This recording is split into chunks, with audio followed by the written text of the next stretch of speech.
د سمارټ سټینډر پبلک سکول د پلی ګروپ ماشومانو نن په مدین کې د صفایي ساتلو دپاره نن په مدین بازار کې واک کړی و چې پکې د ټي ام ای بحرین افسرانو او د تحصیل بحرین چیرمن میا شاهد علي شرکت کړی و. په دې موقع باندې د ټي ام ای بحرین افسرانو او تحصیل چیرمن میډیا ته صدارنګي وویل.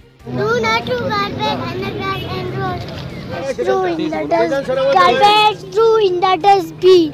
Not to garbage underground and road. Stop pollution. زمانو عمر جان دی ټیمه بارن کې سینیټیشن انچارج ما دا ماشومان نن راوتی دي پالوشن دا کې چیرې دلته صفای راشي خلکو کې اویرنس پیدا شي او موږ هم پوره کارونه کوو او د دې ماشومانو دا میسج دی چیرې دلته موږ خپل کارونه صفایانو کې چې څو عوام تعاون نه کړي ادارې لکه دونه د هغوی سره دونه وسایل نشته چیرې ادارې ټول عرض صفا کړي عوامو تعاون پکار دی چې د عوامو تعاون شي. د دې معصومانو دا میسج دی چې عوام موږ سره تعاون وکړي د ادارو سره چې موږ خپل دا ماحول صاف سوتره صفا ساتو. زما نوم وجید شاه یوسفزی دی او دلته کې ټي ام ای بحرین کې تحصیل افسر ریګولیشن یم. د اکټیویټي چې کوم ده دلته کې زموږ یو سکول دی هغه د دې ماشومان یو اکټیویټي جوړه کړې وه. موږ اوس په دې ځای کې راتلو یو مشر تپوس کوی دا ماشومان څه کوي نو ما ورته مې ماشومان دی لویو ته دا ښایي چې یاره صفایي کول غواړي دا ماحول چې کوم دی دا پاک ساتل پکار دي. نو مې دا دې ماشومان راوتي دي لویو ته دا پیغام ورکوي چې بهي زموږ صفایي چې کوم ده دا ډېره زیاته ضروري دی. صفایي خو د ایمان حصه ده. بیا دلته کې زموږ چې تحصیل بحرین چې څومره دی دا د پوره سواد د نیمې نه سیوا دی. زموږ ټي ام ای بحرین برپور کوشش کوي چې یاره مختلف دغه ته ځان ورسوي او دغه سینیټیشن سرویسز د خلکو ته ورکړي خو دا بغیر د عوامو د تعاون نه ممکن نه ده.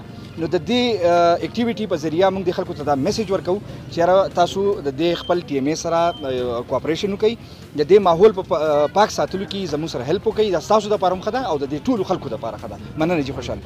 زه میا شاهد علي چیرمن تحصیل بحرین نن د دې وړو ډېره شکریا ادا کوم ځکه دوی یو پیغام ورکوي د معاشرې له د علاقې له چې دا ماشومان چې کوم دي دوی راوتي دي موږ په دې بازار باندې راونډ وکړو چې دا خپل ماحول صفا ساتي. دا یوازې د ادارو کار نه دی چې ټي ام ای ده زه خپل لرونو ته دا پیغام ورکوم چې یوازې ټي ام ای نه ده د صفایي دپاره ټیک ده اداره به ومي خو هغه پورې یو کم دغه چې دا نه کامیابېږي څو پورې د عوامو تعاون ورسره نه وي. نو دا واړه راوتي دا یو پیغام ورکوي د مشرانو له د علاقې د مشرانو له د سپینګیرو له د ځوانانو له د بازار باندې مونږ لاړو هر یو بازار دکاندار له د کلي خلکو له چې تاسو خپل ارد گرد کم ماحول چې دی یا کم بازار دی د هغې صفایي چې ده په دې کې زموږ سره حصه والی او اسیم زموږ خو موږ مسلمانان یو الحمدلله صفایي نصف ایمان دی نو په دې کې زموږ سره مدد وکړئ.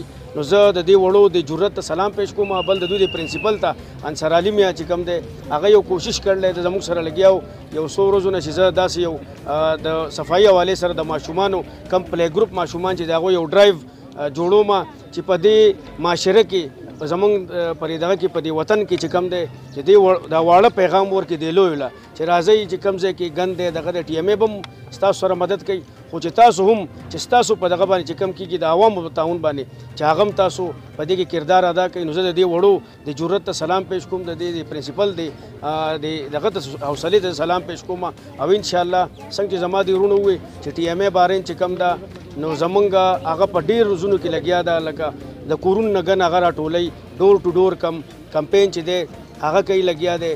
نور خپل د علاقه د بازار ما ولیدو تاسو وینئ په دې کې ډېر زیات امپرومنټ راغلی مخکې به ډېر ګنو اوس موږ روزمره هره ورځ دا زموږ د ټي ام ای اهلکار چې کم دي دا راوځي او بازار صفا کوي. نو دغه شان زه د میډیا په ذریعه باندې دا پیغام ورکوم خپل د قوم له چې راوځئ زموږ سره په دې کې ملګرتیا وکړئ او چې زموږ د وطن پاکي زموږ د بازار پاکي زموږ د کلي کوڅې پاکي نو انشاءالله تعالی موږ به په مخ په وړاندې